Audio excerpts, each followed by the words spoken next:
Provérbios capítulo 16.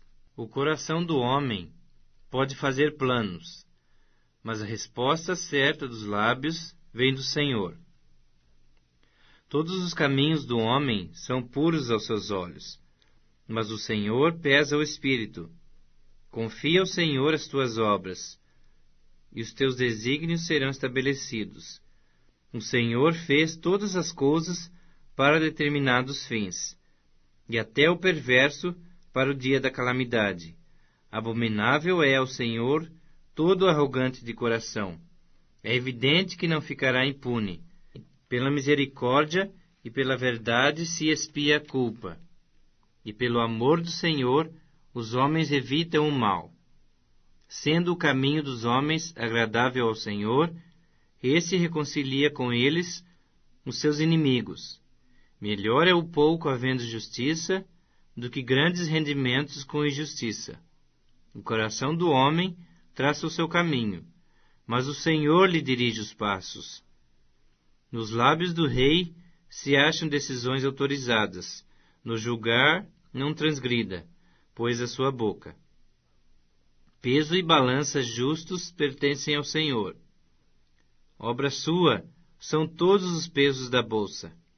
A prática da impiedade é abominável para os reis, porque com justiça se estabelece o trono. Os lábios justos são o contentamento do rei, e ele ama o que fala coisas retas. O furor do rei são os mensageiros de morte, mas o homem sábio o apazigua. O semblante alegre do rei significa a vida, e a sua benevolência é como a nuvem que traz chuva serôdia. Quanto melhor é adquirir sabedoria do que o ouro, e mais excelente adquirir a prudência do que a prata. O caminho dos retos é desviar-se do mal. O que guarda o seu caminho preserva a sua alma. A soberba precede a ruína, e a altivez do espírito a queda. Melhor é ser humilde de espírito com os humildes do que repartir o despojo com os soberbos. O que atenta para o ensino acha o bem, e o que confia no Senhor, esse é feliz. O sábio de coração é chamado prudente, e a doçura no falar aumenta o saber. O entendimento para aqueles que o possuem é fonte de vida, mas para o insensato, a sua estultícia lhe é castigo. O coração do sábio é mestre de sua boca, e aumenta a persuasão nos seus lábios. Palavras agradáveis são como favo de mel, doces para a alma e medicina para o corpo. Há caminho que parece direito ao homem, mas afinal são caminhos de morte. A fome do trabalhador o faz trabalhar, porque a sua boca a isso o incita. O homem depravado cava o mal, e nos seus lábios há como que fogo ardente. O homem perverso espalha contendas, e o difamador separa os maiores amigos. O homem violento alicia o seu companheiro, e guia-o por um caminho que não é bom. Quem fecha os olhos imagina o mal, e quando morde os lábios, o executa. Coroa de honra são as cãs, quando se acham no caminho da justiça. Melhor é um longânimo do que o herói da guerra, e o que domina o seu espírito do que o que toma uma cidade. A sorte se lança no regaço, mas do Senhor procede toda decisão. Provérbios capítulo 17. Melhor é um bocado seco e tranquilidade do que a casa farta de carnes e contendas. O escravo prudente dominará sobre o filho que causa vergonha, e entre os irmãos terá parte na herança. O crisol prova a prata e o forno o ouro, mas aos corações prova o Senhor. O malfazejo atenta para o lábio iníquo. O mentiroso inclina os ouvidos para a língua maligna. O que escarnece do pobre insulta o que o criou. O que se alegra da calamidade não ficará impune.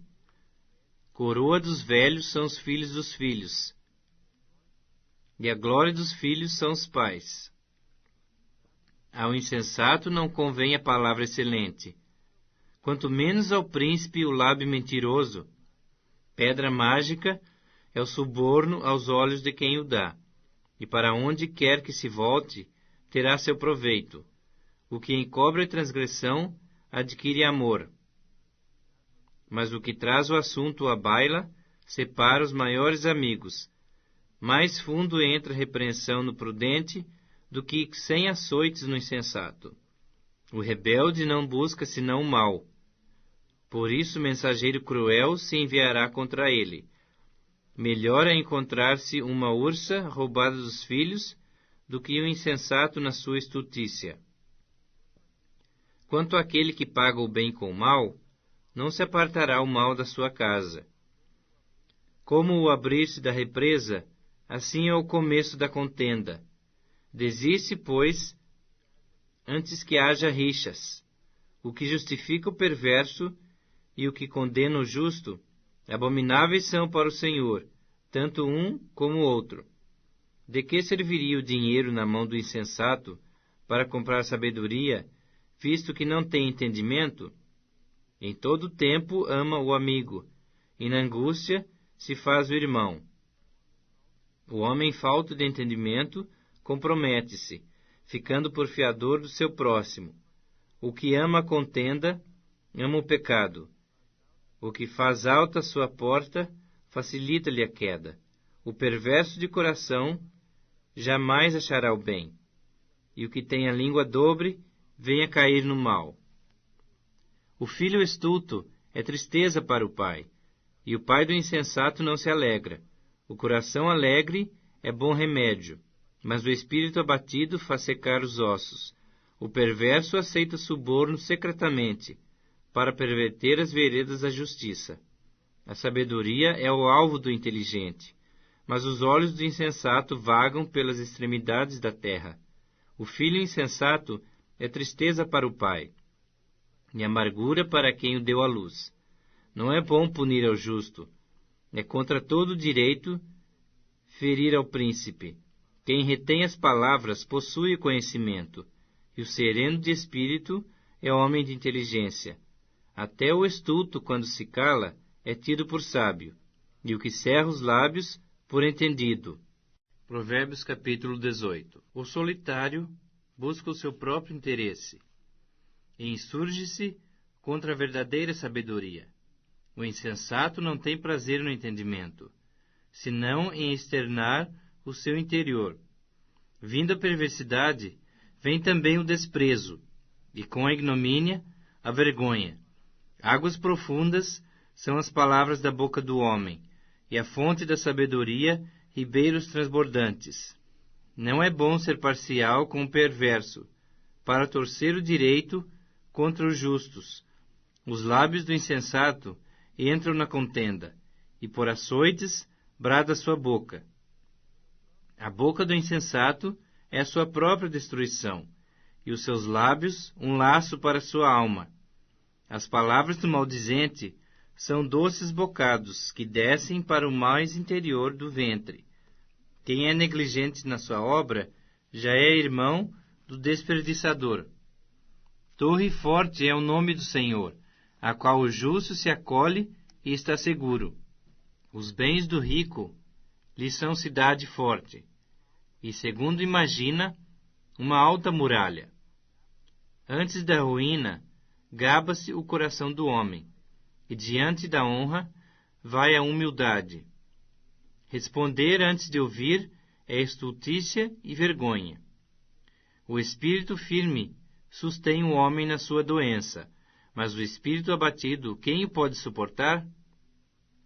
O coração do entendido adquire o conhecimento, e o ouvido dos sábios procura o saber.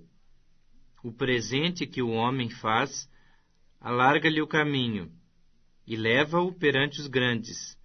O que começa o pleito parece justo, até que vem o outro e o examina. Pelo lançar da sorte, cessam os pleitos, e se decide a causa entre os poderosos. O irmão ofendido resiste mais que uma fortaleza. Suas contendas são ferrolhos de um castelo. Do fruto da boca o coração se farta, do que produzem os lábios se satisfaz. A morte e a vida estão no poder da língua. O que bem a utiliza, come do seu fruto. O que acha uma esposa, acha o bem, e alcançou a benevolência do Senhor.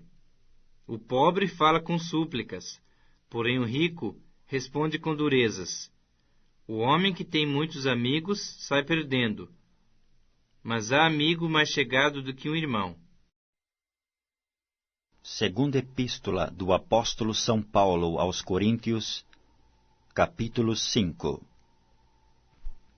Porque sabemos que se a nossa casa terrestre deste tabernáculo se desfizer, temos de Deus um edifício, uma casa não feita por mãos, eterna nos céus.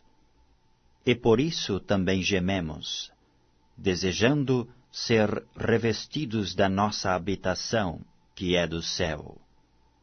Se todavia, estando vestidos, não formos achados nus.